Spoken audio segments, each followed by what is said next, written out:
আসসালামু আলাইকুম প্রিয় দর্শক আমন্ত্রণ আন্তর্জাতিক সংবাদ We are not an authoritarian nation where we silence people or squash dissent. The American people are heard. Throughout our history, we've often faced moments like this because we are a big, diverse, free-thinking and freedom-loving nation. শিক্ষার্থীদের প্রতিবাদ জানানোর অধিকার আছে, কিন্তু বিশৃঙ্খলা ও সহিংসতা সৃষ্টির কোনো সুযোগ নেই, এমন হুঁশিয়ারি দিয়েছেন যুক্তরাষ্ট্রের প্রেসিডেন্ট জো বাইডেন। আজ শুক্রবার ৩ মে এমনটা জানিয়েছে বার্তা সংস্থা এপি। বৃহস্পতিবার ২ মে হোয়াইট হাউসের সংবাদ সম্মেলনে দেওয়া বক্তব্যে বাইডেন বলেন, ভিন্ন মত প্রকাশ গণতন্ত্রের জন্য গুরুত্বপূর্ণ, কিন্তু কোনো ধরনের ধ্বংসাত্মক কর্মকাণ্ড গ্রহণযোগ্য হতে পারে না। এ সময় বিশ্ববিদ্যালয় পুলিশের অভিযানের পক্ষেও সাফাই গান বাইডেন। বলেন, যুক্তরাষ্ট্রের সম্পদ ধ্বংস করা প্রতিবাদের কোনো ভাষা হতে পারে না, এটা আইনের পরিপন্থী।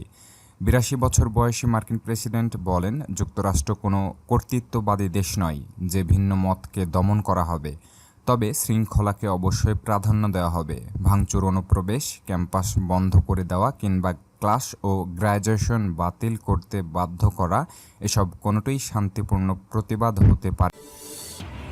প্রিয় দর্শক, এতক্ষণ সাথে থাকার জন্য আপনাকে ধন্যবাদ। পরবর্তী আপডেট পেতে সাবস্ক্রাইব করুন, সাথে থাকুন। আল্লাহ হাফেজ।